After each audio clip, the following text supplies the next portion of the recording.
गुरुदेव, आपके चरणों में कोटि कोटि प्रणाम। हे सदगुरुदेव भगवान, हम दोनों पति पत्नी भजन मार्ग में हैं और 6 महीने से आपका सत्संग सुन रहे हैं। प्रभु, इस शरीर से एक संतान पुत्री रूप में प्राप्त है। महाराज जी, कई बार लोग कहते हैं कि पुत्र का होना आवश्यक है, उसके बिना परम गति नहीं हो सकती। लेकिन हमें पुत्र का होना नहीं, संतान का होना, गृहस्थी में संतान का होना आवश्यक है।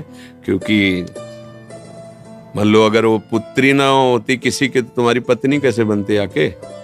तुमने किसी की पुत्री का पाणी ग्रहण किया तो तुम्हारी पुत्री हो, किसी को पाणी ग्रहण कर दो। अब भगवान वो पुत्र रूप भेजते हैं या पुत्री रूप भेजते हैं, संतान भेजते हैं, ठीक। और जब संतान नहीं भेजते हैं तो हम जगत के बाप को संतान बना लेते हैं। बैठा लो गोपाल जी को, आओ तुम। वही प्रश्न है हमारे। हाँ, जगत के गोपाल जी, जगत के मालिक है ना, गोपाल जी को बैठा लाओ। क्योंकि कहते हो तुम जिस भाव से भजोगे मैं आ जाऊंगा, तो आओ तुम्हें। जब पुत्र नहीं दिया, संतान नहीं दी, और हम गृहस्थी में है, तो हम तुम्हें पुत्र मानते हैं आज से और दुलार करते हैं। तो ये यथामाम प्रपद्यन्ते तास तथैव भजाम्यहम्, भगवान के वचन है कि जो मुझे जैसे बसता मैं उसको वैसे ही प्यार देता हूँ। तो जगत के पिता है यद्यपि, जब उन्हें पुत्र भाव से देखोगे तो वो बात बन गई। अब वो तुम्हारा भार संभाल लेंगे, पुत्र क्या संभाल पाएगा, जगत पिता संभाल लेंगे। महाराज जी कहते हैं कि अपराध बोध होता है कि हम इतने आदम है और उनको अपना पुत्र मानेंगे। तो ये भाव में नहीं होता। जब हमारे भाव में आ गया कि हमारे पुत्र है तो अपराध बोध थोड़ी। जब सखा भाव हो जाता है थोड़ी तक अपराध हो गया। और अगर वो नहीं करते तो दबका देते सखाजन, जाकर नहीं आज से तुझे खेल से निकालते हैं हम। तेरे पास 2-4 लाख गौएं ज्यादा होंगी ना, तो बाबा का लाडला, कल से खेल में कन्हैया नहीं आएगा। तो जानते हो क्या करते हैं? कान पकड़ते हैं, अब गलती नहीं होगी, अब गलती नहीं। भाव का भगवान पोषण करते। ग्वारिया बाबा सिद्ध संत हुए हैं, उन्होंने प्रभु श्री कृष्ण को अपना यार माना, मित्र माना। बहुत समय हो गया, साक्षात्कार हुआ नहीं, भाव में रहते थे, बड़े महामहिम थे। अब जब कोई उनको माला ले दिखा दो, बंद करो, वो बड़ा निष्ठुर है, अपने पता नहीं क्या समझता है। इतना जब करो, इतना करो, सामने नहीं आता है, हमें नहीं भजन कर, मत करो भजन, धोखा है, मत करो, वो सुनता नहीं है। और निर्णय कर लिया नहीं करेंगे भजन।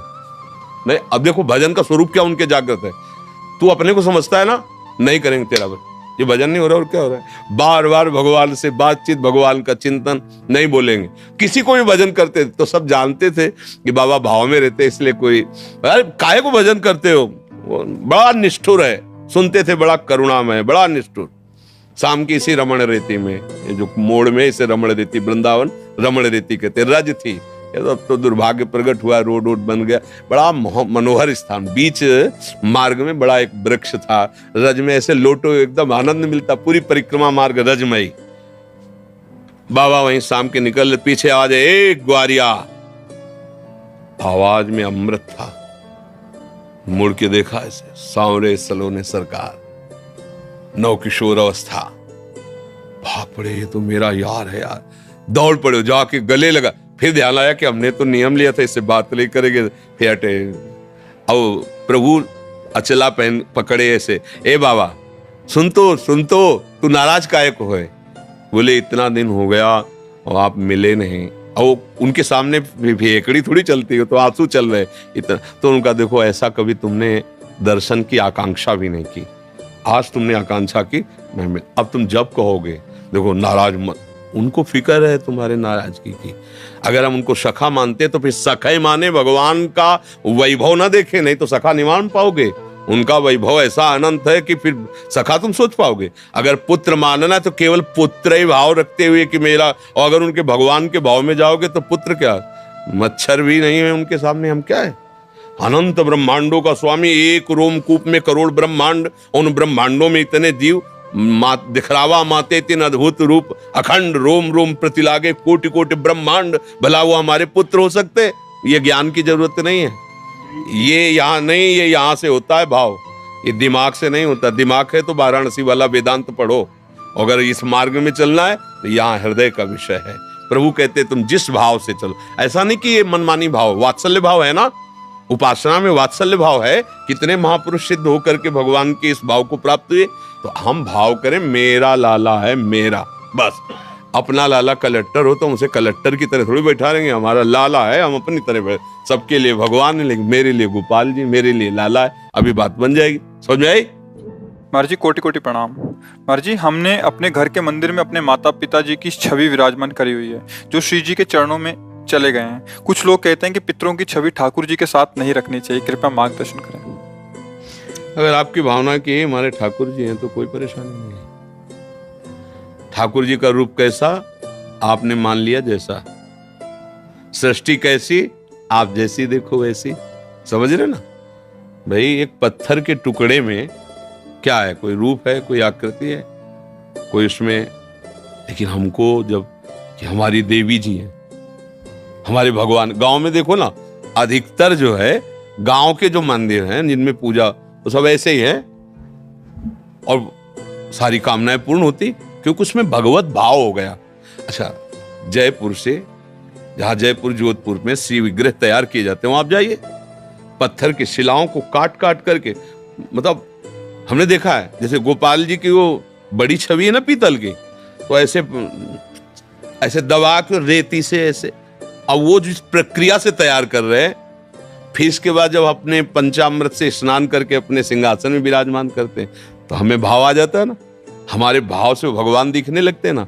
तो जब हम पाषाण के विग्रह में भगवत भाव कर सकते हैं तो उस रूप में भी भगवत भाव, अगर भगवत भाव कर रहे हैं तो कहीं कोई परेशानी नहीं है। और अगर भगवत भाव नहीं है तो 5 भौतिक शरीरों के चित्त रखने से मंगल नहीं होगा। बात समझो, हमारी बात समझना। आंतरिक ये सब नाशवान शरीर है, भगवान का शरीर सच्चिदानंदमय है और उनका गुरु और भगवान में अंतर होता है क्या? तो गुरु और भगवान में जब अंतर नहीं होता तो प्रश्न ही नहीं बनता। गुरु गोविंद न भेद कराई, संतत सकल सुनो चितलाई। हम गुरु भगवान कहते ना कि हमारे गुरुदेव भगवान से भी कहा है, मोते ही अधिक गुरु ही जी जानी, जाने संत अनंत समाना। तो गुरु और भगवान कहने को केवल दो है, वो तो एक ही।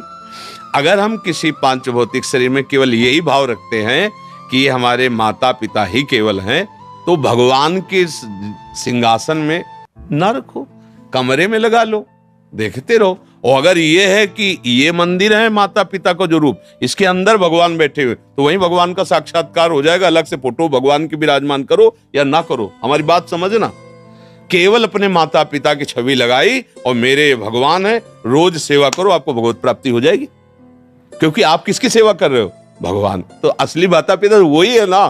और अगर भगवान से हटकर भाव है तो फिर भगवान की विराजमान करो, उनको कमरे में विराजमान कर दो दर्शन करने के लिए कि भाई ये माता है, पिता है, चाचा है, ताऊ है, परिवार, वो बात अलग हो गई। और अगर सिंहासन में तो चाचा ताऊ नहीं बैठे हैं, मेरे भगवान बैठे हैं, मम्मी के रूप में, पापा के रूप में, वही थे वही बैठे, हो गया काम।